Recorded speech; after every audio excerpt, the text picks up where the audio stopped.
Welcome to the last theory session of fluid mechanics. Theory session बोले सम का एक और करना पड़ेगा हमें। I know, I agree the topic is very vast but it is very interesting at the same time. So in this particular session I want your entire attention because we will be doing different derivations. Okay, so पहला जो चीज़ हम लोग देखने वाले it is known as equation of continuity. और equation of continuity ना simple language में कुछ इस तरह से बोलता है, वो बोलता है कि Q1 is equal to Q2। अच्छा, बट ये Q1 is equal to Q2 है क्या एग्जैक्टली? ये Q चीज़ क्या है? तो ये जो Q है ना, इसको हम लोग डिस्चार्ज बोलते हैं। क्या बोलते हैं? Q को discharge. So you can say that according to the law of continuity, discharge, और डिस्चार्ज का दूसरा नाम पता है क्या? इसको हम लोग बोलते हैं rate of flow. So this discharge is constant. ये तुम्हारा लॉ बोलता है क्या? इक्वेशन ऑफ कंटिन्यूटी बोलता है। क्या बोलता है? डिस्चार्ज और rate of flow is constant. मतलब Q का वैल्यू कांस्टेंट बोलता है। अगर Q का वैल्यू कांस्टेंट हुआ तो इसका मतलब I can say that Q1 is equal to Q2। Directly बोल सकता हूँ। अभी यहाँ पे हम लोगों ने क्या कंसिडर किया है? तो यहाँ पे हम लोगों ने एक पाइप कंसिडर किया है जिसका एरिया जानबूझ के कम होते जाता है। तो ये जो सेक्शन कंसिडर किया है, लेट्स से उसका एरिया है A1, और ये जो सेक्शन कंसिडर किया है लेट्स से उसका एरिया है A2। Okay, then since we consider fluid as incompressible, तो यहाँ पे हम लोगों ने ये देखो, ध्यान से देखो, स्टेडी फ्लो फ्लूइड कंसिडर किया और साथ ही साथ फ्लूइड इनकम्प्रेसिबल कंसिडर किया है। अगर फ्लूइड कंप्रेस नहीं हो सकता तो इसके लिए अगर हम एरिया छोटा देंगे ना तो वो अपनी वेलोसिटी को बढ़ाता है। हमेशा ये चीज़ याद रखना, अगर हम लोग एरिया छोटा देते हैं तो उसकी वेलोसिटी बढ़ जाती है। एंड दैट इज़ वाई ये जो समझो, अगर हम लोगों ने यहाँ पे एक पर्टिकुलर टाइम के लिए डिस्टेंस कैलकुलेट किया, what is the formula of velocity? Velocity will be equal to distance, let's say x upon time. So we get something like this, velocity जब 1 था तो can you say x is v1 into delta t, and this is how you get something like this. Can you see this v1 delta t? That is nothing but x is equal to, just like that other distance, let's say y is v2 delta t. दोनों में फ़र्क ये है कि if you notice, जैसे area कम हो जाता है, एरिया जैसे ही कम होता है वैसे डिस्टेंस ज़्यादा कवर करता है ना फ्लूइड, और उसको करना पड़ता है क्यों? Due to that particular velocity. समझा मैंने क्या बोला?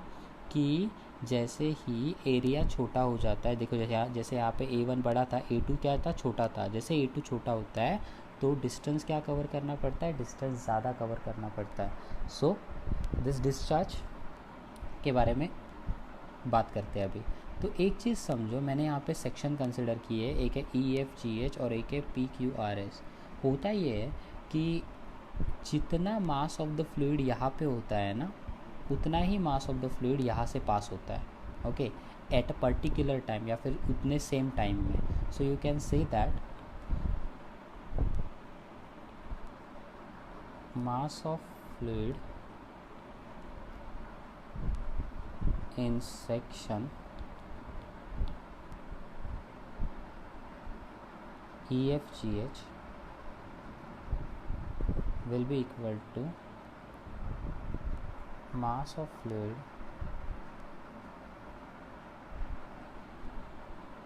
in section PQRS.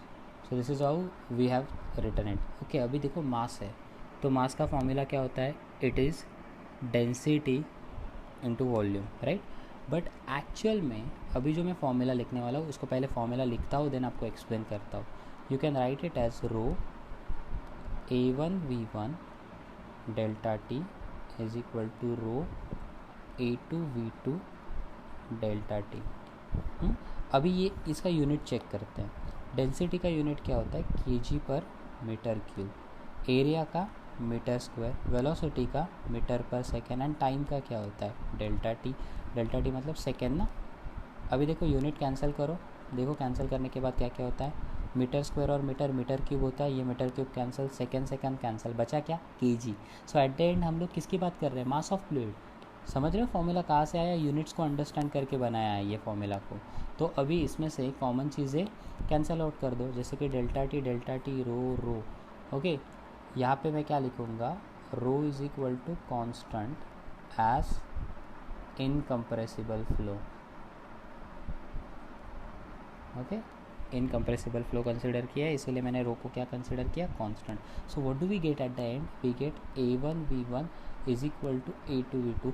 But sir आपने किसी डिस्चार्ज की बात की थी, अरे ये डिस्चार्ज ही तो Q है। So this particular AV is nothing but Q which is equal to constant. तो Q का एक फॉर्मूला तुम लोग को यहाँ पे मिल गया, क्या मिल गया, this is area into velocity, but Q has one more formula, Q is rate of flow, that means with respect to time कुछ तो आएगा ना, so it is actually dv by dt। अभी यहाँ पे जो dv है, dv is nothing but change in volume, या फिर वॉल्यूम बोलते हैं हम लोग इसको, so it is volume and this is per unit time। बस हो गया। तो Q के दो फॉर्मूला मिल गए, एक क्या फॉर्मूला मिल गया तुम लोगों को, late me right this particular thing. So Q that is discharge is dv by dt, ये एक फॉर्मूला हो गया, और एक फॉर्मूला हुआ area into velocity and this is equal to constant. So I think ये लास्ट वाली चीज़ अगर तुम लोगों ने याद रखी तो वो बेटर हो जाएगा, क्योंकि यहाँ पे मैंने सारी चीज़ों को कवर किया है। याद रखना डिस्चार्ज क्या होता है फ्लूइड में, हमेशा कांस्टेंट होता है। Moving to the next particular equation that is Bernoulli's equation. बहुत इंपॉर्टेंट सा कंसेप्ट है। बर्नौलीज क्या बोलता है कि अगर तुम लोग प्रेशर हेड कैलकुलेट करो, या फिर पोटेंशियल हेड, या फिर वेलोसिटी हेड, मतलब pressure energy, potential energy and kinetic energy, क्या बोला, pressure energy, potential energy and kinetic energy, इन सारों का एडिशन करोगे तो टोटल एनर्जी मिलती है। Pressure energy, potential energy and kinetic energy, तीनों को ऐड करके क्या मिलती है, टोटल एनर्जी। बर्नौलीज बोलता है कि टोटल एनर्जी किसी भी पॉइंट पे ना तुम लोग कंसिडर करोगे तो कांस्टेंट मिलेगी। क्या बोला उसने, टोटल एनर्जी किसी भी पॉइंट पे मिलेगी तो कांस्टेंट होगी। तुम लोग को याद है हम लोगों ने सर्कुलर में वर्टिकल सर्कुलर मोशन पढ़ा, एंड वर्टिकल सर्कुलर मोशन में हम लोगों ने एक चीज़ बोली थी कि वर्टिकल सर्कुलर मोशन में एनर्जी हमेशा कांस्टेंट रहती है। जस्ट लाइक दैट बर्नौली बोलता है कि पाइप में फ़्लो में अगर स्टेडी फ्लो की बात कर रहे हैं हम लोग, तो जो वैल्यूज़ रहते हैं वो वैल्यू क्या रहेंगे, कांस्टेंट रहेंगे। ओके, स्टेडी नहीं बोल सकते अभी क्योंकि वेलोसिटी थोड़ा बहुत चेंज होने वाला है अपना, बट येट। चलो चालू करें हम लोग बर्नौलीज के इक्वेशन को। Will start. अभी कंसिडर करो डायग्राम है, सेम चीज़ है, ये इसका एरिया A1 है, ये इसका एरिया A2 है। हाँ, सेक्शन कंसिडर किया है PQRS। अभी ये जो पाइप का ये वाला सेक्शन है ना, एरिया A1, वो at the height of H1 है, डेटम लाइन से या फिर ग्राउंड से, और दूसरा वाला सेक्शन क्या है, हाइट H2 पे है। Okay, one more thing, pressure into area होता है फोर्स। सो अगर मैं फोर्स की बात करूँ तो पहले केस में जो फोर्स है वो नीचे से ऊपर लग रहा है, और दूसरे केस में जो फोर्स है वो ऊपर से नीचे लग रहा है। यहाँ पे ऐसे लग रहा है, यहाँ पे ऐसे लग रहा है, फ्लूइड का फोर्स। क्योंकि देखो इवन दो अपना फ्लो ऐसे जाने की कोशिश कर रहा है, बट ऊपर वाला लिक्विड तो ऐसे ही प्रेशर लगाएगा ना। Okay, now let us try to solve Bernoulli's equation. अच्छे से समझो, ध्यान से समझो, थोड़ा सा ट्रिकी डेरिवेशन है, एक बार ये समझा तो चीज़ें आराम से ख़त्म हो जाएगी। Now why don't we tell me the volume of section? So this volume and this volume. What will be this particular thing? This will be dV, that is dV volume. Let me write 1-2 lines or you will get confused. Okay, volume dV of fluid passing through the cross section। अभी तुम लोग को interesting से पता है, cross section during interval dt, ये जो volume रहेगा ना, ये वॉल्यूम है ना सेम रहेगा। क्यों, देखो क्योंकि पाइप, देखो पाइप छोटा हो रहा है। याद है अभी हम लोगों ने कंटिन्यूटी पढ़ा था, तो कंटिन्यूटी में हम लोगों ने क्या पढ़ा था, Q सेम रहता है। Q सेम रहता है तो dV बाई dt भी क्या रहेगा, सेम रहेगा। अगर dt सेम है तो क्या सेम रहेगा, dV सेम रहेगा। dV मतलब क्या सेम रहेगा, वॉल्यूम सेम रहेगा। So that's why we can say that volume dV of fluid passing through cross section during interval dt, so dV is equal to अब ये वॉल्यूम कैसे लिखेंगे? वॉल्यूम का फॉर्मूला क्या होता है? Area into height. क्या होता है? Area into height. यहाँ पे देखो area into height, so this can be written as A1 D1 is equal to A2 D2। समझा? अभी एक बात बताओ, अगर मुझे वर्क डन निकालना है, so let's say now let, या फिर ऐसे लिखते हैं now W that is work done on the element. तो ये जो अपना एलिमेंट है, वो एलिमेंट ऊपर जा रहा है ना अपना, बाय द सराउंडिंग फ्लूइड। अच्छा, ये चीज़ समझो कि पहले अपना एलिमेंट ऐसे था, फिर वही एलिमेंट ऊपर चला गया है। समझ रहे हो? So work done on the element by surrounding fluid will be. तो if you notice one thing, तो तुम लोगों ने ये फॉर्मूला पढ़ा होगा, work done is nothing but pressure into volume. और वॉल्यूम क्या दिया है? एक तो A1 D1 दिया है, दूसरा A2 D2 दिया है। I hope you are understanding this particular thing. So work done will be equal to, दोनों की वजह से आएगा ना, तो दोनों जगह से आएगा, तो that would be nothing but P1। तो देखो पहले प्रेशर यहाँ का लिखा मैंने, दिस इज़ P1, और वॉल्यूम 1 क्या है? A1 D1 है, बराबर, volume 1। So you can write it as A1 D1 plus P2 into A2 D2। But do you notice one thing, ये जो P2 A2 है वो अपोजिट डायरेक्शन में है फ्लो के, that's why you can right but P2 A2 is in opposite direction to the flow, and since it is opposite direction to the flow, तो negative sign आएगा। therefore W is equal to P1 A1 D1 minus P2 A2 D2। but guys tell me what A1 D1 or A2 D2 is? dV, right? so you can directly write something like this, so W is equal to P1 dV minus P2 dV, है ना? or you can do something like this, you can take dV common, so you get W is equal to P1 minus P2 into dV। let this be equation number 1, and obviously मैंने equation number 1 लिया है, तो मतलब मैं इसको बाद में use करने वाला हूँ। now have you heard about conservation of energy? so using conservation of energy can never be created nor be destroyed। तो इसका मतलब ये है कि जो भी वर्क डन कर रहा है फ्लूइड, वो उसके लिए उसने एनर्जी किधर से लाया होगा? So this particular work done will be equal to delta K E plus delta P. जो भी उसके काइनेटिक एनर्जी में चेंजेस हो रहे हैं, जो भी उसके पोटेंशियल एनर्जी में चेंजेस हो रहे हैं, उसके वजह से आ रहा है, बराबर ना? अभी चेंज इन काइनेटिक एनर्जी का फॉर्मूला क्या होगा? That is final kinetic energy minus initial kinetic energy. But before beginning this particular thing, यहाँ पे आपके लिए एक नोट है छोटा सा, मतलब बेसिकली यू कैन से लगने वाला है आगे। Tell me what is mass? Mass is nothing but density into volume, right? And in our case it is dV, है ना? सो मास के दो वैल्यू आ सकते हैं, एक तो आ सकता है रो A1 D1 और दूसरा आ सकता है रो A2 D2। तो ये चीज़ मुझे याद रखनी है, ये चीज़ आगे यूज़ करनी है। अभी चेंज इन काइनेटिक एनर्जी के लिए मैं कैसे बोलूँगा? Now if I want to write change in kinetic energy, it will be final kinetic energy minus initial kinetic energy, बराबर। अभी फाइनल काइनेटिक एनर्जी का फॉर्मूला क्या था? So it is half into mv2 square minus half into mv1 square, बराबर। But तो तुम्हारा ये भी क्या हो जाएगा? ये m2 हो जाएगा, and you can write it in terms of A2 D2, है ना? So we get something like this, we get delta K will be equal to half rho A2 D2 into V2 square minus half rho A1 D1 into V1 square. If you notice specifically जब मैं V1 की बात कर रहा था, तो मैंने M के लिए A1 D1 के टर्म चुने हैं। ये जानबूझ के कर रहा हूँ मैं, ताकि अपने को कॉमन चीज़ें निकालने ईजी हो जाए, ओके। बट वैसे भी उसका फ़र्क नहीं पड़ने वाला है, तो इतना सब आई डोंट थिंक इतना सब करने की ज़रूरत थी, let's convert it into shortcut then. Why I'm writing it like this? Just we can just simply write m as rho dv. So अगर ऐसी बात है तो आपका डेरिवेशन और सिंपल हो जाएगा.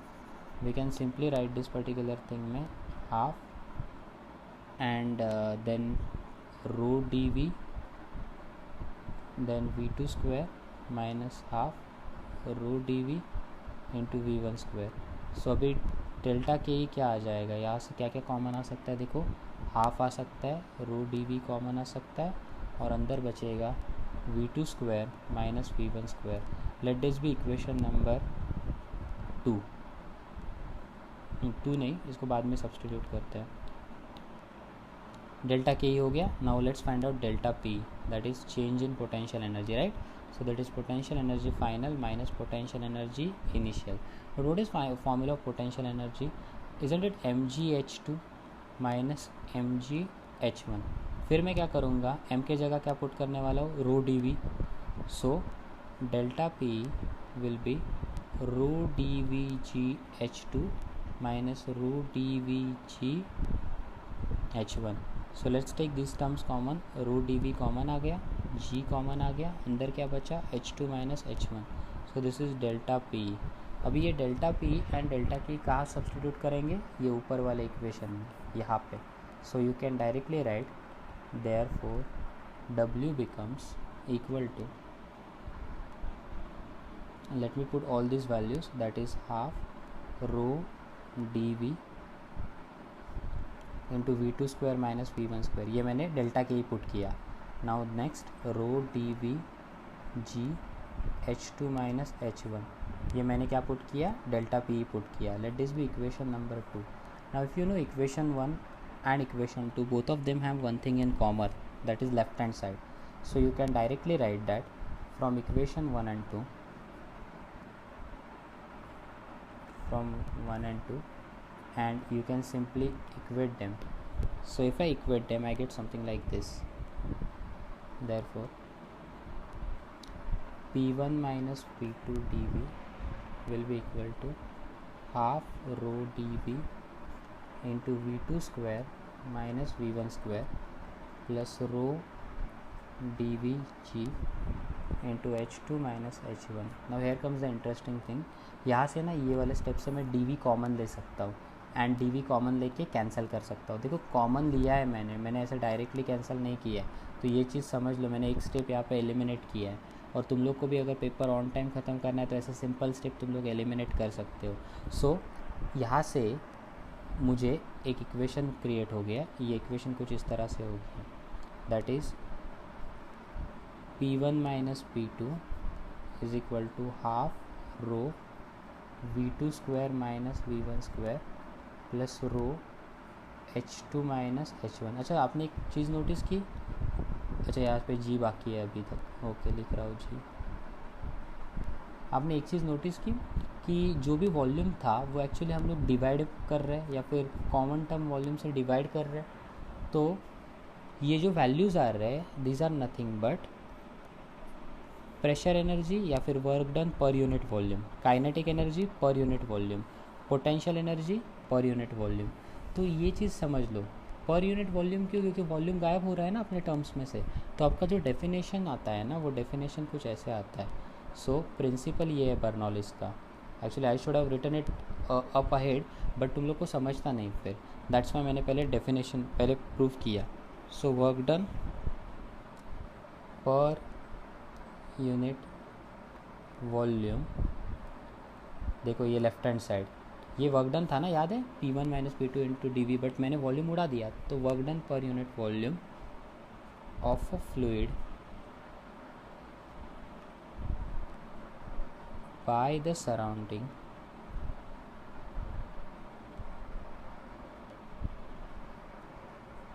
मतलब उसके आजू बाजू वाला फ्लूइड उसके ऊपर कितना काम कर रहा है वो देख रहे हैं हम लोग. Fluid is equal to the sum of the changes in kinetic energy and potential energy. But ये भी कैसे आएंगे, पर unit volume. that occur during the flow. I'm going to explain the derivation again, don't worry about it. तो मैंने देखो क्या explain किया है तुम लोगों को. Work done per unit volume, okay, of a fluid by the surrounding fluid is equal to the kinetic energy and potential energy, या फिर sum of changes of that is delta P and delta K है ना, और उनका sum है, इसलिए sum of changes of potential energy and kinetic energy. But वो भी कैसे है, per unit volume है, okay, that occur during the flow. तो ये चीज़ अगर समझिए तो यहाँ पे ना एक थोड़ा बहुत मॉडिफिकेशन करना चाहिए मुझे. शायद मैंने जी मिस आउट कर दिया है किधर ना किधर. तो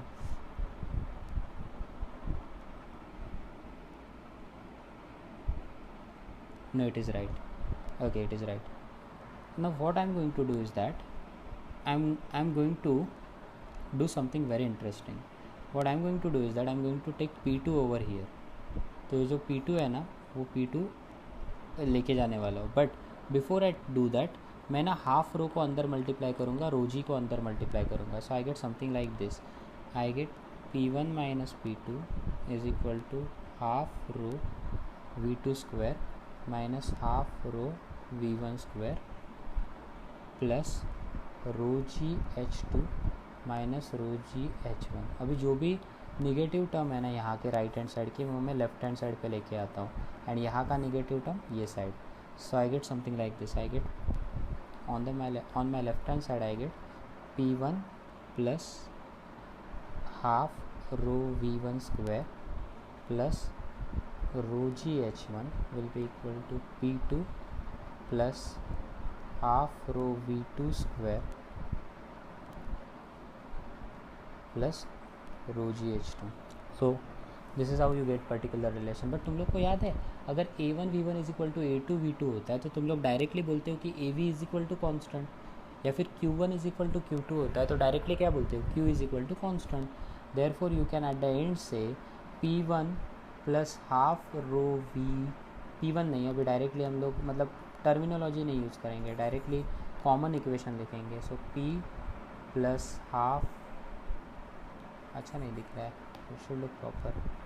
P plus half rho V square plus rho g H is equal to constant. This is nothing but your final Bernoulli's equation. Yeah, I agree it is a little bit tough, but syllabus में करना पड़ेगा. Now let's solve sum based on this particular Bernoulli's equation. Okay, so the given figure shows a streamline flow of non-viscous liquid. अच्छा, non viscous बोला तो non viscous मतलब अपने को tension नहीं है विस्कोसिटी कंसिडर करने का, जिसका डेंसिटी दिया है तुम लोगों को. डेंसिटी कितना दिया है, 1000 kg/m³. तो डेंसिटी 1000 देख के मुझे याद आ गया कि एक फ्लूइड हो गया वाटर, क्योंकि वाटर का डेंसिटी उतना होता है ना. फिर याद रखो फिर आगे क्या दिया है मेरे को, the cross sectional area at point A, मतलब ये यहाँ का एरिया मुझे A1 दिया है 2 centimetre square. And what about the other area, point B का एरिया वो दिया है 2 सेंटीमीटर स्क्वायर. ये जो शेप है ना ये वेंचुरी का शेप है, ये शेप को वेंचुरी बोलते हैं. Specifically I am talking about this particular section. So ये जो सेक्शन है ना ये कन्वर्जेंट सेक्शन बोलते हैं हम लोग. ओके, कन्वर्ज हो रहा है, देखो मीट हो रहा है, इसको कन्वर्जेंट सेक्शन बोलते हैं. Next, the speed of liquid at point A is 5 centimetre per second. मतलब मान के चलो कि यहाँ पे मैं 1 कंसिडर करता हूँ, यहाँ पे 2, तो मुझे V1 कितना दिया है, that is 5 centimetre per second. Next, both points A and B are at the same horizontal level. That means अगर मैं यहाँ पे एक डेटम लाइन कंसिडर करूँ तो डेटम लाइन से इसका जो वैल्यू H1 है वही ये वैल्यू H2 है. ये कहाँ पे यूज़ होगा, यस एग्जैक्टली अभी जस्ट तुम लोगों ने बर्नौलीज देखा ना, वहाँ पे H1 H2 होता है, तो तुम लोग को वो डायरेक्टली हम लोग यूज़ कर सकते हैं. Now moving to the next particular thing, calculate the difference in pressure at A and B. तो मुझे क्या फाइंड आउट करना है, मुझे फाइंड आउट करना है PA माइनस PB, या फिर इसको तुम लोग ऐसे भी लिख सकते हो P1 minus P2 find out करना है. चलो तो P1 minus P2 find out करते हैं. तो P1 minus P2 find out करने से पहले तुम लोग को एक चीज़ मालूम होनी चाहिए, the second velocity. You only know one single velocity, you should know the second velocity. अभी वो कैसे निकालेंगे, तो उसके लिए तुम्हारे पास फॉर्मूला है, कौन सा वाला, कंटिन्यूटी वाला. So using equation of continuity,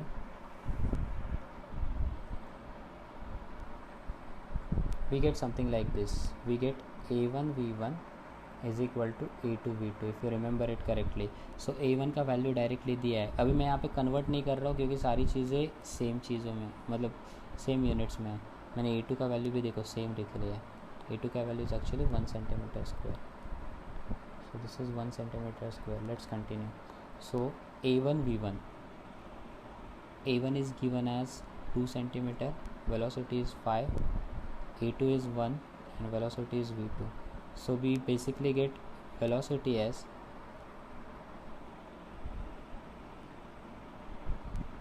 अच्छा यही चीज़ है ना.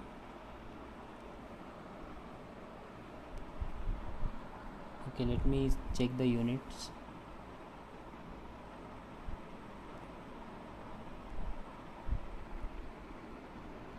या that is correct. एरिया दिया है 2 सेंटीमीटर स्क्वायर एंड वेलोसिटी दिया है 5 सेंटीमीटर्स पर second. So what if I convert it initially. यहाँ पे भी अगर कन्वर्ट किया तो मुझे क्या क्या कन्वर्जन मिलेगा.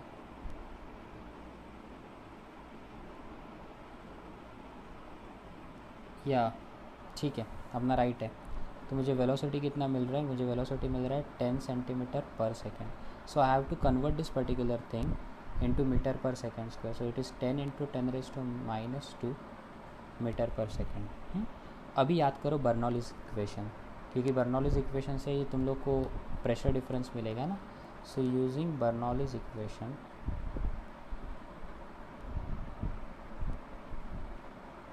We get something like this. अभी याद करो क्या इक्वेशन था तुम लोगों ने एंड में किया था. P1 minus P2 is equal to half into rho V2 square minus V1 square plus rho ji H2 minus H1. But H1 and H2 तो सेम है and H1 and H2 same है तो H2 minus H1 क्या हो जाएगा 0. तो ये पूरा राइट हैंड साइड का जो प्लस का है ना ये वाला क्वांटिटी ये हो जाएगा 0. Now let's find P1 minus P2. So it is half into density is 10⁻³ V2 square that is 10 into 10⁻⁻2 का square minus V1 square that is 5 into 10⁻⁻2 का स्क्वायर. कन्वर्ट करना पड़ता है. Once we solve this particular thing we will get our final answer P1 minus P2. Let me use calculator to solve this particular thing.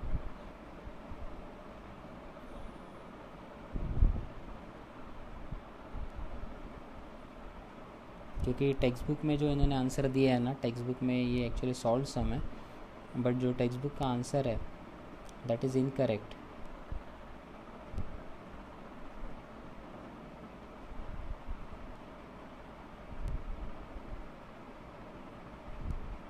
That is why I have to solve it separately.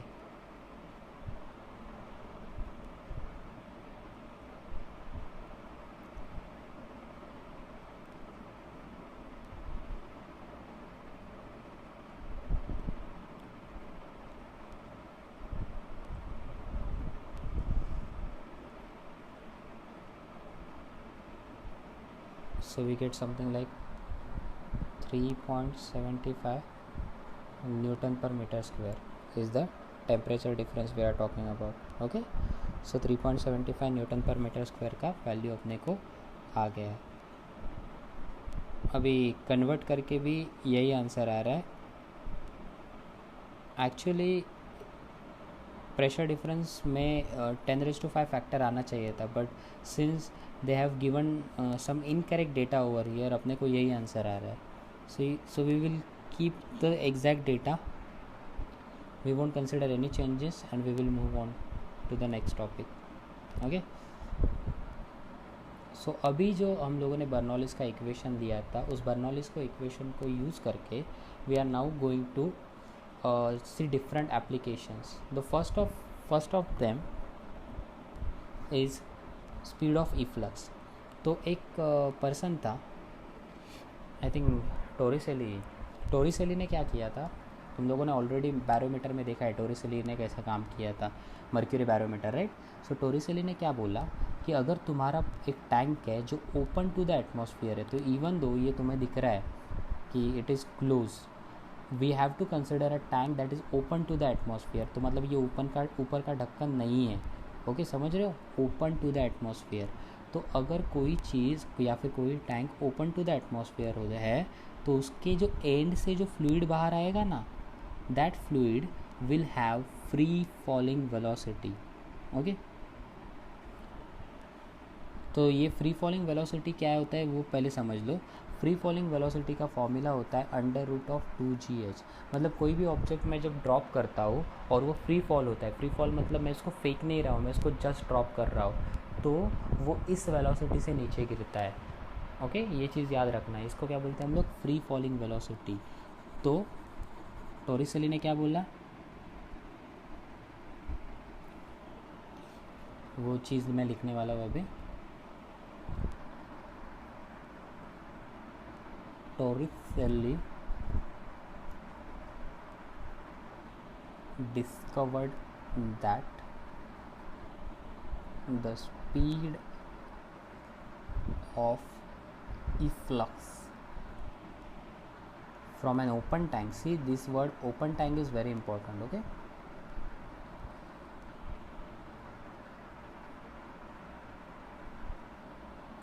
is given by a formula identical to, तो ये जो formula है वो किसको identical है,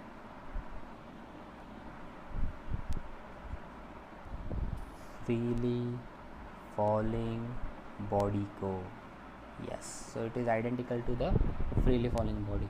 तो अभी कैसे सॉल्व करेंगे, तो उसके लिए पहले कंसिडर करो कि ये जो है ना, ये यहाँ पे ये ओपन है, और अगर ओपन है तो यहाँ का प्रेशर कितना होगा, जितना एटमॉस्फेयर का होता है, so this will be P0। अगर ये P0 है तो जहाँ पे बाहर आ रहा है वहाँ का भी प्रेशर क्या है, P0 है। ध्यान से याद रखना, ये जो एरिया है ना वो A1 है और ये जो एरिया है छोटा वो E2 है। और एक चीज़ है कि this A2 is very very less than A1, ये चीज़ भी याद रखना, क्या बोला है, A2 is very very less than A1, okay. Now let's begin this particular derivation. So using Bernoulli's equation,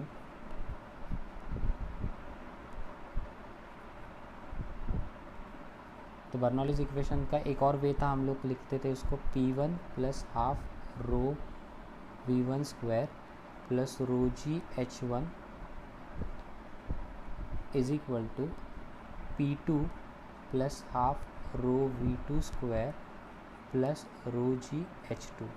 But what if you consider this as datum line, okay, so this is the datum line you are talking about।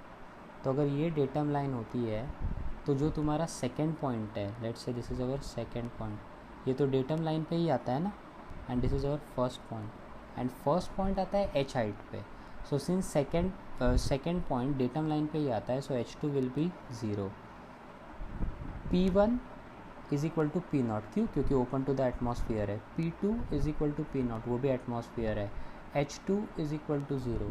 Let's just put all this data, so we get something like this, we get P0 plus half rho V1 square plus rho ji H1 के जगह H लिखता हूँ direct, एक ही तो height है तो क्यों tension लेने का है, बराबर ना।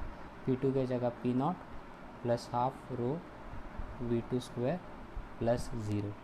अच्छा, अभी एक बात बताओ, यहाँ पे एक और चीज़ है वो कैंसिल होने वाली है, that is nothing but P0, same है ना। सो अभी मैं क्या करने वाला हूँ, जो V2 है ना, V2 उसको एक तरफ रखता हूँ, so I get something like this. अब वो ऑलरेडी एक ही तरफ है, what I mean to say is that I will convert this particular thing, मतलब ये जो दिख रहा है तुम लोग को V1, मैं उस V1 को कन्वर्ट करने वाला हूँ, बट कैसे कन्वर्ट करूँगा, so using continuity, you should have now very much familiar with continuity, that is A1 V1 is equal to A2 V2, बराबर। therefore you can say that V1 is equal to A2 by A1 into V2। ये जो V1 दिख रहा है उसका square, मतलब इस particular quantity का स्क्वायर मैं यहाँ पे पुट करने वाला हूँ. So after putting it we get something like this. We get half rho then A2 by A1 का square into V2 square plus rho g h is equal to half rho into V2 square. Now what I am going to do is that I am going to take this particular quantity, ये वाला, to the right hand side. तो minus हो जाएगा वो, बराबर ना. So we get something like this. We get rho GH, okay, that will be equal to, कहाँ गया वो, कहाँ गया, yes, half rho V2 square. So that is half rho V2 square minus half rho A2 square by A1 square into V2 square. अभी देखो रो को मैं common लेके कैंसिल कर सकता हूँ, बराबर ना. राइट हैंड साइड से रो कॉमन लेके कैंसिल हो सकता है. और एक चीज़ कॉमन आती है and that is nothing but half. So you can write this particular thing as GH into half. फिर यहाँ पे अंदर क्या बचेगा, V2 square minus A2 by A1 the whole square into V2 square, बराबर. तो ये 2 ये साइड आएगा तो मुझे क्या मिलेगा, 2GH is equal to V2 square minus A2 divided by A1 the whole square into V2 square. Now here comes the tricky part. तुम लोग को याद है कि हम लोगों ने कंसिडर किया था A2 is very very greater than, sorry, A2 is very very less than A1, क्योंकि वो बेसिकली छोटा सा होल होता है ना कंटेनर के एंड में. सो अगर A2 is very very less than A1 है, therefore you can say that A2 divided by A1 का स्क्वायर, क्योंकि अगर देखो ये ऊपर का वैल्यू ऑलरेडी छोटा है, प्लस तुम लोगों ने नीचे बड़े वैल्यू के साथ डिवाइड किया तो वो और छोटा हो जाएगा, उसका स्क्वायर और छोटा हो जाएगा, इज़ नेग्लिजिबल. तो इसलिए ये जो वैल्यू जो हम लोग को मिलता है ये राइट हैंड साइड वाला, ये नेग्लिजिबल है. तो मुझे क्या मिलेगा, I can say that 2GH is equal to simply V2 square, or we can say that V2 is equal to under root of 2GH. Now if you remember it, क्या बोला था मैंने ये डेरिवेशन के स्टार्ट में कि root 2GH is nothing but value of free falling object. तो हम लोगों ने प्रूव किया कि नहीं, using which particular theorem, yes, Bernoulli's theorem. Now the same theorem we are going to apply and we are going to study venturimeter. So venturimeter is basically a device which is used for measuring. अच्छा, let this be a challenge. Why don't you search about venturimeter? थोड़ा study करो venturimeter के बारे में. It is very interesting device. होता क्या है कि वेंचुरीमीटर में देर आर 3 सेक्शंस. एक होता है कन्वर्जिंग सेक्शन, एक होता है थ्रोट और एक होता है diverging section. Let me write these names for you और let me draw something like this for you so that you can understand this diagram in future. Okay, so this is converging, this is throat, and this is diverging section.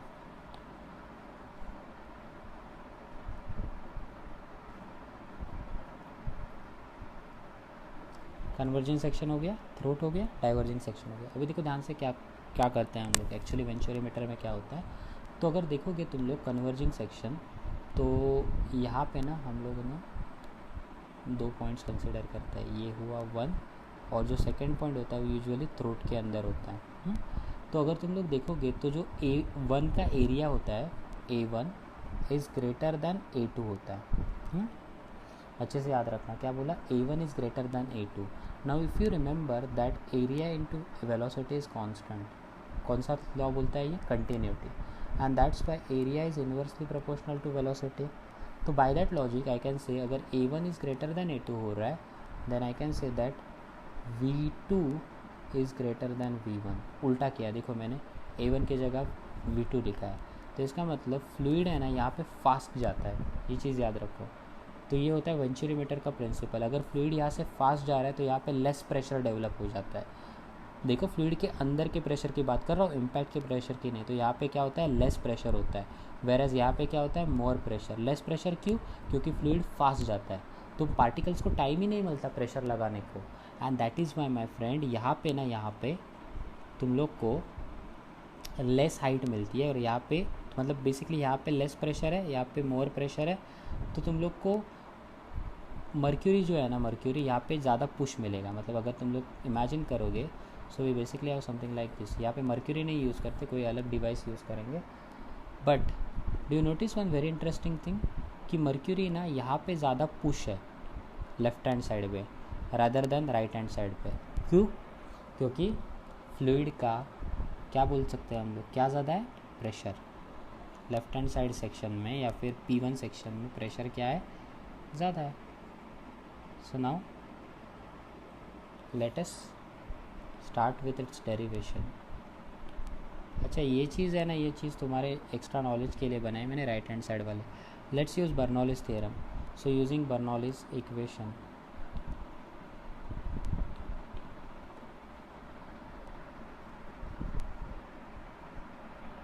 using Bernoulli's equation we get something like this: P1 plus half rho V1 square plus rho G H1 is equal to P2 plus half rho V2 square plus rho G H2। अभी ना अगर हम लोगों ने datum line same लिया, अच्छा ये H है ना, H वो अलग H है, डेटम लाइन वाला H अलग होता है। हम लोग नीचे समझो यहाँ से डेटम लाइन काउंट कर रहे हैं, तो P1 H1 पे आ रहा है और P2 भी सेम हाइट पे है। देखो, can you notice this particular thing? So P2 भी सेम हाइट पे है, so you can say that H1 is equal to H2। Since H1 is equal to H2, तो ये पूरा का पूरा रोजी H1 का टर्म और रोजी H2 का टर्म सेम है, so it will cancel out. अभी क्या करना है, मुझे प्रेशर के टर्म्स को एक साथ लाता हूँ मैं। So I will get P1 minus P2 is equal to, left hand side पे क्या था, half rho V2 square minus यहाँ का हाफ रो V1 स्क्वायर उधर चला जाएगा, है ना। Now do you remember guys कि P1 माइनस P2 क्या होता है? P1 minus P2 rho g h के टर्म्स में भी लिख सकते हैं। So but P1 minus P2 is equal to rho g h, therefore you can write rho g h over here and you will get half rho V2 square minus half rho V1 square. Now density is constant, so we can cancel it out, common लेके, and then इधर से half common आएगा, we can say half V2 square minus V1 square is equal to GH। अभी ये 2 ये side ले लो, so we will get something like this। so V2 square minus V1 square is equal to 2GH। this is the formula that we are getting for venturimeter. Okay, तो ये हुआ venturimeter. अभी apart from that there are some theory application also from for Bernoulli's principle. One of them is lifting up of an aeroplane.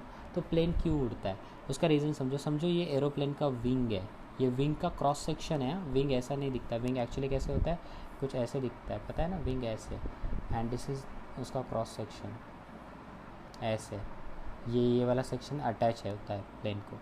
तो वैसे ही ये cross section है। तो इस क्रॉस सेक्शन में होता ये है कि एयर है ना, एयर यहाँ पे ज़्यादा एक्यूमुलेट होती है। अगर एयर यहाँ पे ज़्यादा एक्यूमुलेट होती है ना, तो वो ज़्यादा फास्ट जाती है। तो यहाँ पे क्या है, यू कैन से दैट यहाँ पे more velocity. Okay, you can say that over here we have more velocity and at the bottom we have less velocity.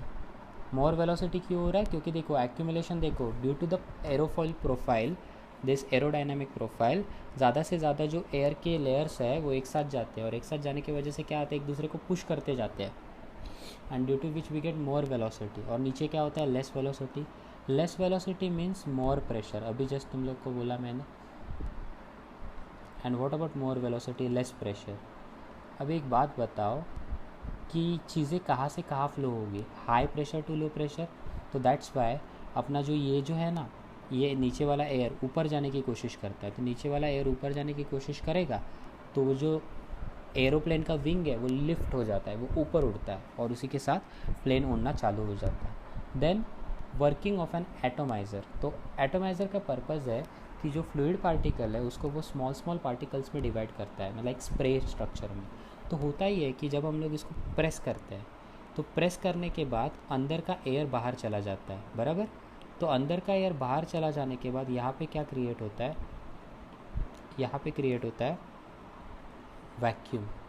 Okay, तो अगर वैक्यूम क्रिएट हो रहा है तो इसका मतलब वैक्यूम क्रिएट होने के बाद कैन वी से लो प्रेशर क्रिएट हो रहा है। तो ये पाइपलाइन जो दिख रहा है, छोटा सा ये ट्यूब दिख रहा है कैपिलरी जैसा, वहाँ पे लो प्रेशर क्रिएट हो गया टॉप में।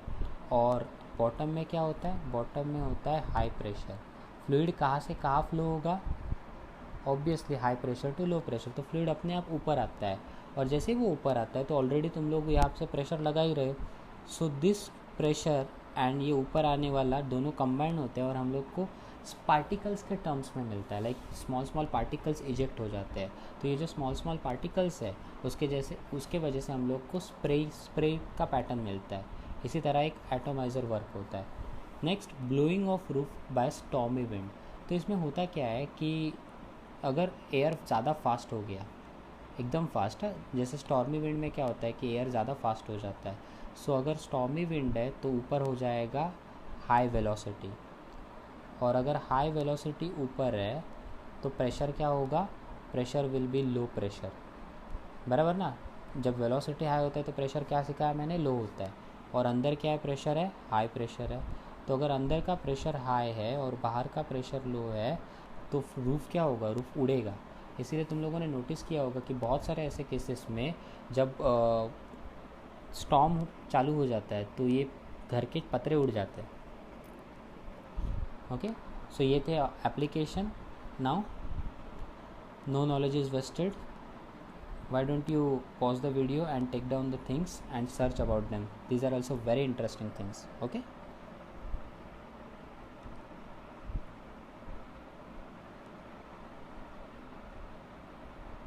see you in the next video. Bye bye.